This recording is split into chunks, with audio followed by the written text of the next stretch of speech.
There's not much on my battery, but hi, this is Diane from Hot Threads, and I'm just going to be working on some painty papers for backgrounds. Nothing exciting, so come along, pull up a chair, and just craft along with me. I just thought I would use a paintbrush and play along. I had issues with my blue. When I opened it, it had a glob, and then it ran all over the place.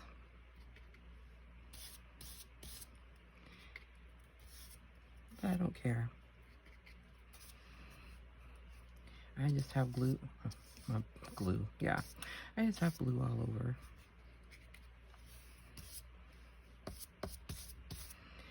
And I'm just filling it in, the page in with colors.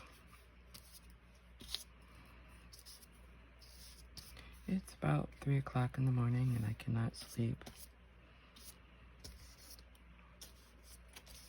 The household's sleeping, and so I thought, well, I'll just go to my art table and play. What I really would like is a cup of coffee. That would be a bit too noisy.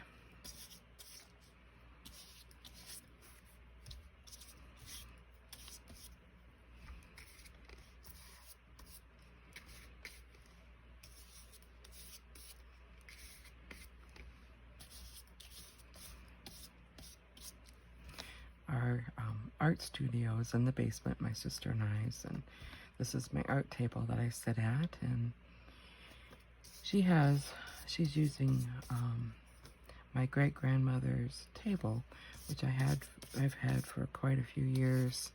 I mean, it's nothing fancy. And my mom and dad used it for quite a few years too. It's a small table with a tiny leaf. It sits 4 people at the most, maybe 5 if the leaf is in it. So it's not that large. I have the hutch that goes with it. We call it hutch. I think some people call it china cabinets, but it's not really a china cabinet. It's like a old sideboard. And when I was a little girl, I've had it since I was a baby, because that's where my mom would keep my diapers when I was little, and my clothes. She used it as a dresser. And then Mom used it as a for her good dishes and stuff in the dining room for quite a few years, and then it went downstairs in the house where I grew up in, and I used it to put stuff in, and then I took it with me on my moves and everything, and kept dishes in it for quite a few years, and I still keep dishes in it, and my great-grandmother's and my grandmother's dishes. And anyway, but my sister has it covered. I mean, it sags in the middle. I mean, it's not anything fancy schmancy, but she is using it for her art table, and it's working good for her. Like I said, it's covered. The what isn't exposed. Let's see what else. So yeah, I'm on like an 8-foot table or whatever we use for craft shows, and I really am wanting to clean it off because I want to put like our Cuttlebug die cut, make it a station there on the table, and kind of like a paper cutter on the table too, and just kind of have this area for my art space. And I am organizing a little bit on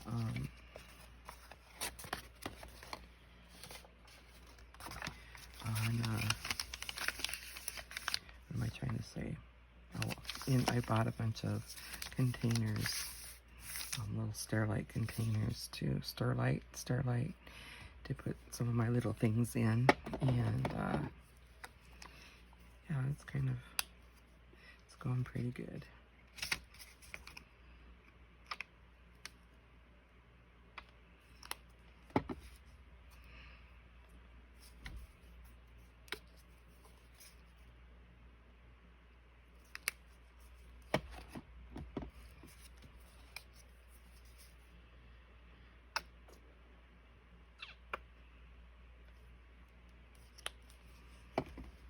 Anyway,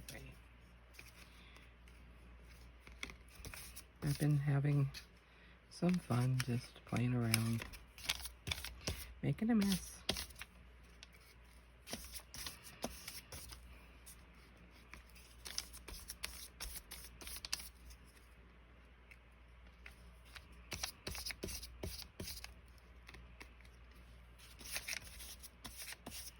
I'm so far behind on videos.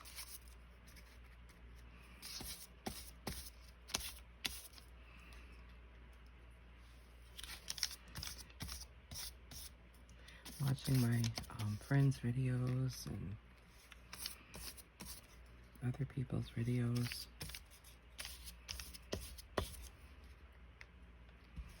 But I have been enjoying a lot of them.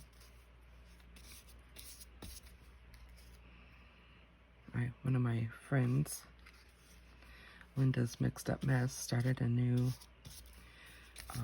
channel, and she's going to show her garden and her chickens on it, or feature her chickens and her garden on it.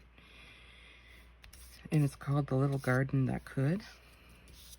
I'll put the link to both of her channels in this video in the descriptions. Whenever I do a shout out, I do put the links in the description.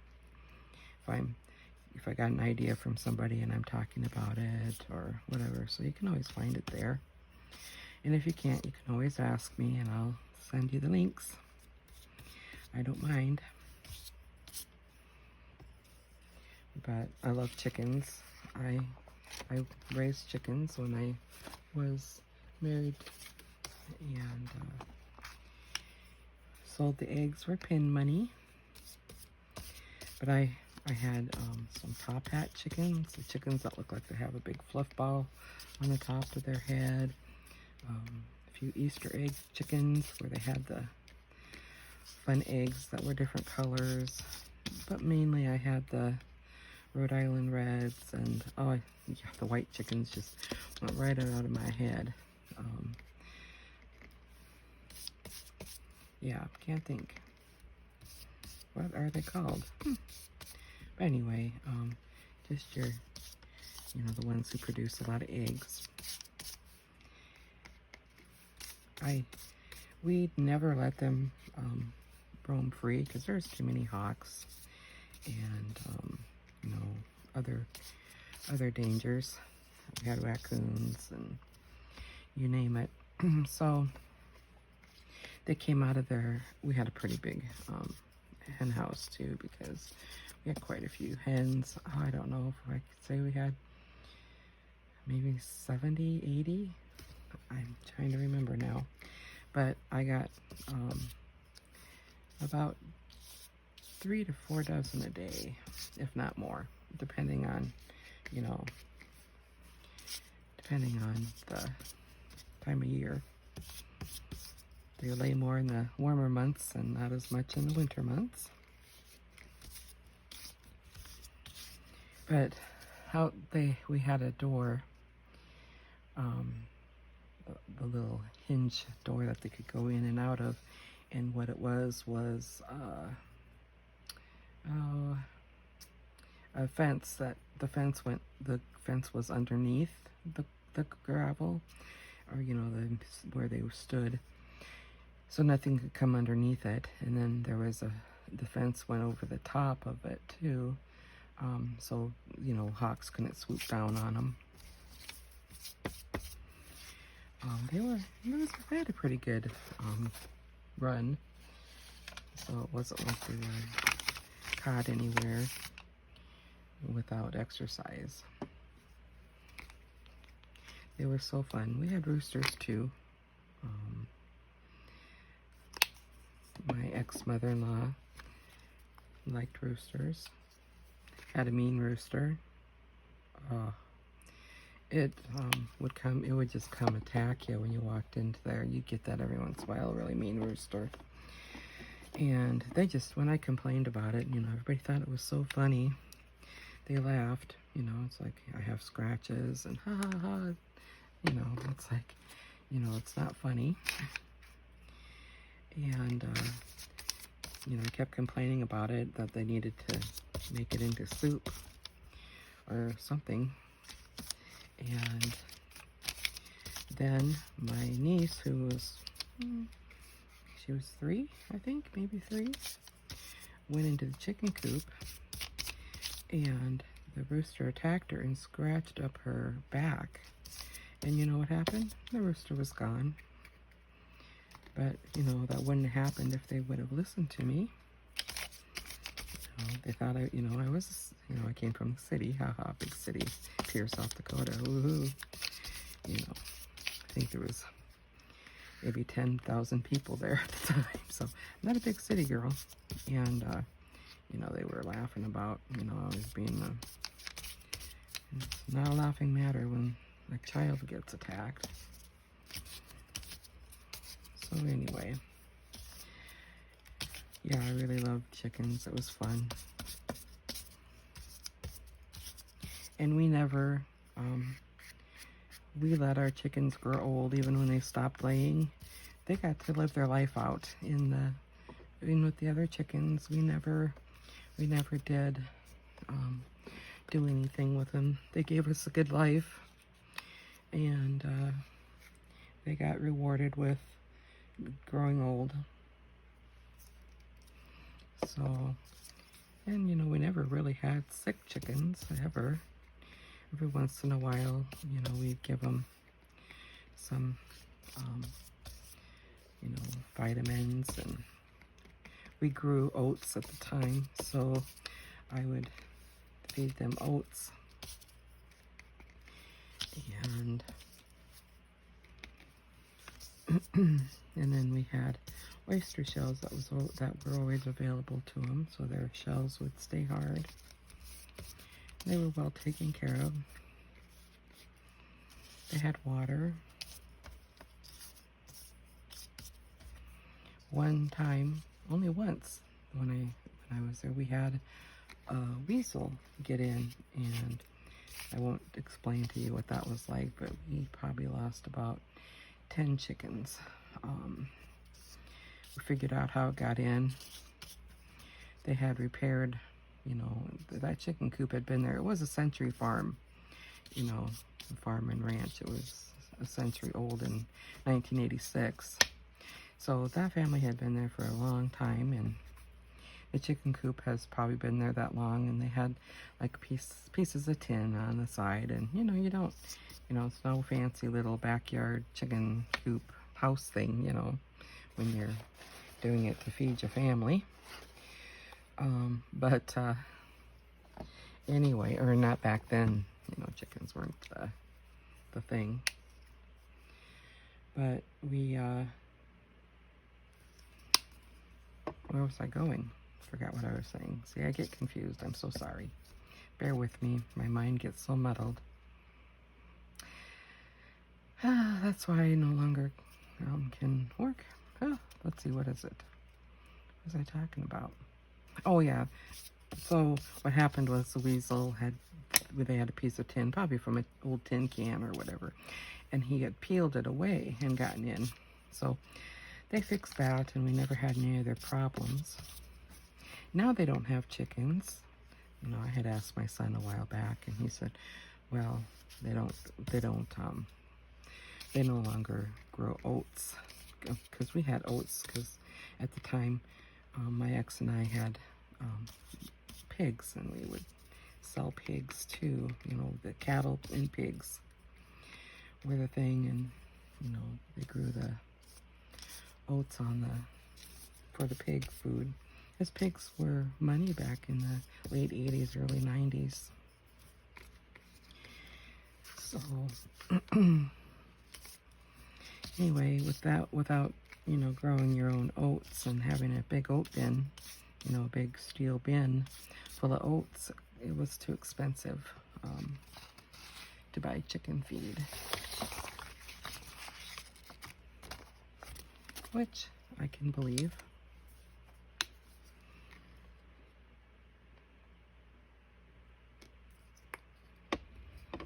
Oh, harvesting oats. You know, I would help with harvest. I would drive the grain truck, you know, when my ex ran the combine, and oh, the oat dust was the worst. It is so itchy when it gets, oh, you just about die. You know, wheat isn't so bad. You know, it's dusty, but oats, it's the scratchiest darn thing. Oh, so awful. You're just itching. It's hotter than Hades anyway, and you know, the grain truck I had didn't have any air conditioning. It was as old as me. It was a 1967 model, so I couldn't complain too much about her. Of course, you know, I was in my 20s back then, so, but yeah, oat dust is the worst. Oh, corn isn't so bad either. Millet wasn't as scratchy, but boy, when you're hot and sweaty and that oat dust is on you, oh, the itching. Oh, have any of you been raised on a farm or ranch and raised oats, and did you find that true also?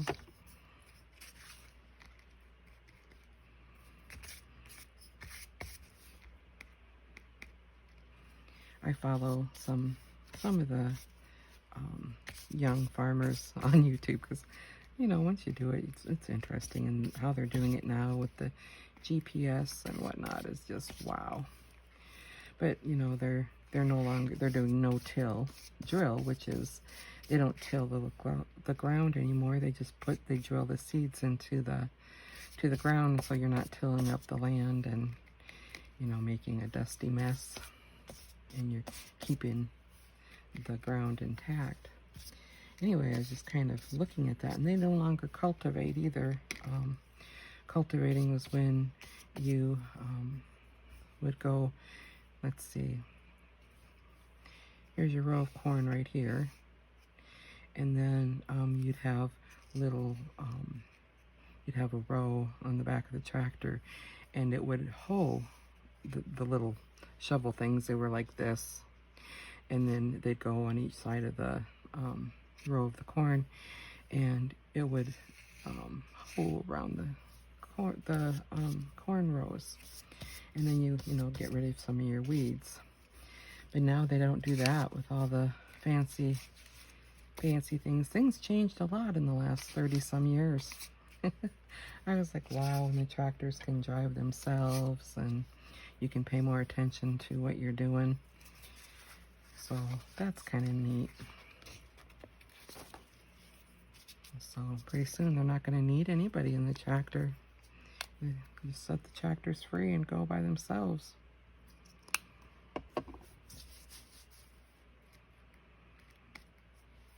I watched a documentary, I think it was on Disney, and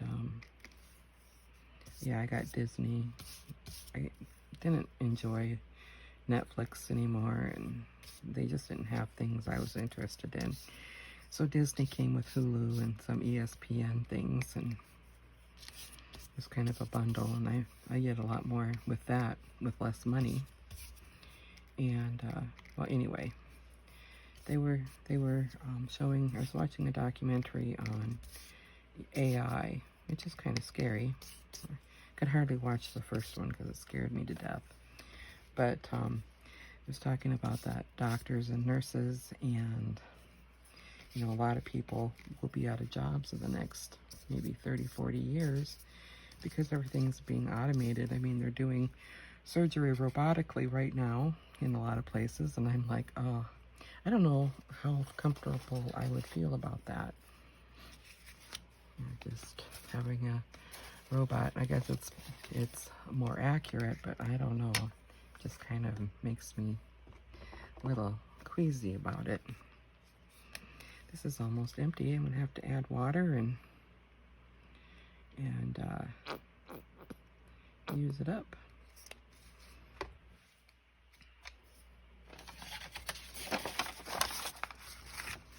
I don't know what these are gonna look like, but I just don't care.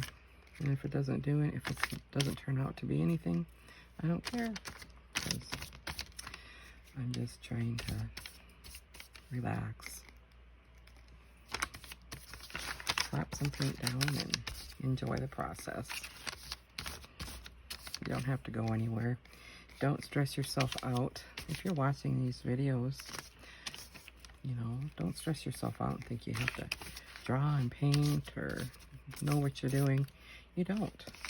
Just grab a paintbrush or a card, or just all you need is 3 colors of paint. Or whatever you can afford, 1 color of paint. Just slap paint down. That's what's fun about it. You can make anything with it.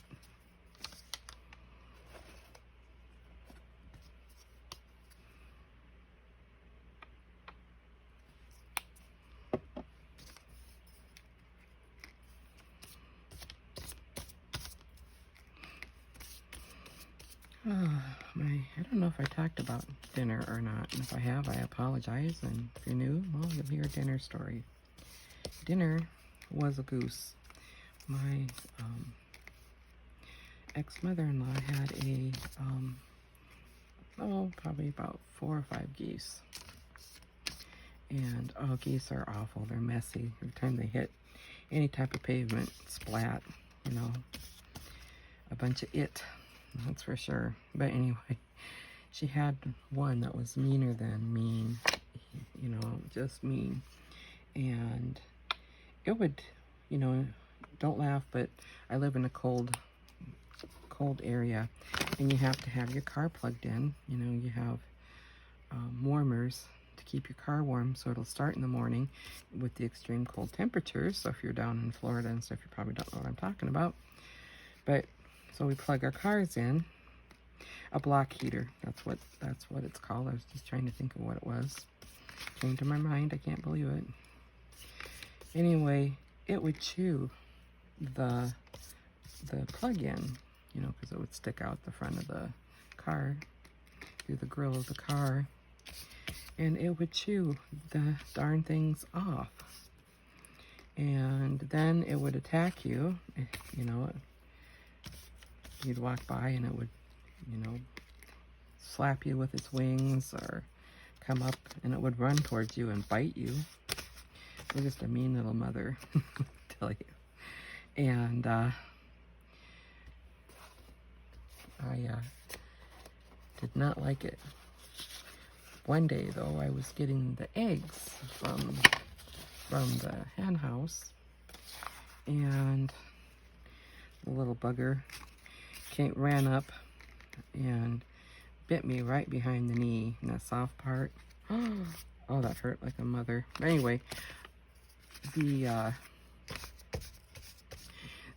egg bucket full of eggs, I tell you, it was probably a 3-gallon bucket that I had the eggs, full of eggs, and after I gathered them from the hen house, I smacked it as hard as I could. I swung that darn thing as hard as I could and hit it in the head, and down it went. And I thought, oh my God, I killed my mother-in-law's goose. I thought, oh shoot. Well, I didn't say shoot, but and then I'm thinking, good, die, you little turkey, die. But anyway, luckily it came back. I'm not kidding, it was out for a while and I just left it. I didn't care. And anyway, when I came back out, it was kind of in the same spot, shaking its head. But you know, it never touched me and shied away from me for the rest of its life. But I can't remember what it was doing. I think it was trying to chase my mom and dad when they came out to visit, and my dad started calling it dinner. And so that was its name after that. You know, explained to Dad what it was doing to the car and chewing it off, and Dad said, well, I think it would be dinner. And so we started calling it dinner.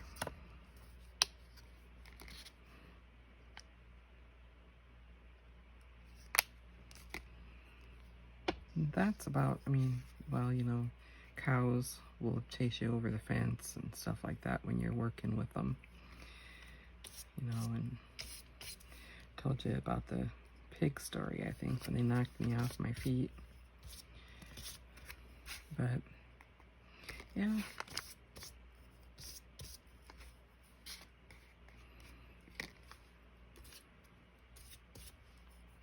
And I see videos where geese are, you know, are being territorial, and, you know, people think it's funny and have their kids buy them. It's like, you know, you're gonna get hurt. Those geese can break an arm or a limb with those wings, and they bite pretty hard. They're not anything to be thinking they're beautiful, and, you know, they're not gonna hurt you, because they will. That's for sure.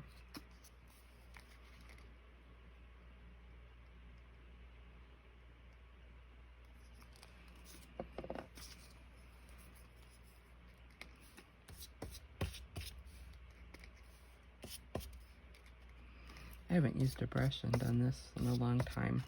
I'm doing this for backgrounds for my iCads that I'm 1,000 years behind. I think I'm 11 behind right now. But I don't care, because I'm doing it on my own time. No one said I had to do it on a time limit. A lot of people that I visited with said that, you know, some are behind too, and it's okay. We have lives. Well, let's see. They're looking pretty.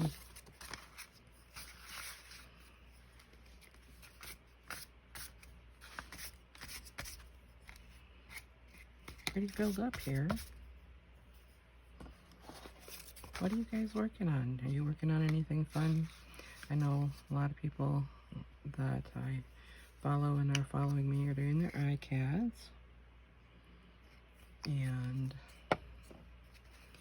there are a bunch of fun people to follow with iCads, and I'm going to put in the description box below some of the fun people that I am following. So make sure you check out the description box. Not only for Linda's channels, but from other people who have been doing the iCads.